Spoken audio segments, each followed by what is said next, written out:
প্রবাসী ছেলেটা বিয়া করে যখন নতুন বউটারে বাড়িতে থুয়ে আসে, বাড়ির সবাই বউটারে কাজের বিটি মনে করে।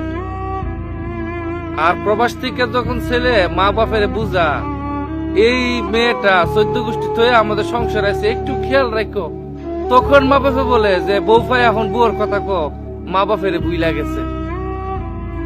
বউর সাথে যদি একটু বেশি কথা বলি আর মা বাপে বউরে বলে আমার ছেলের তাবিজ করছে, ছেলে বউ ছাড়া কিচ্ছু বুঝে না। আর যদি কোনো কারণে একটু টাকা পয়সা কম দেওয়া হয়, আমার ছেলেটা শ্বশুর বাড়ির টাকা জুলা করে।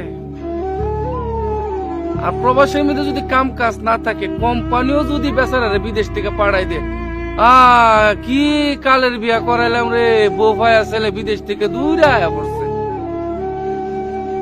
ছেলেটা করবোটা কি ভাই, প্রবাসীটার করণীয় কি, একটু কমেন্টে জানায়েন, একটু কমেন্টে জানায়েন।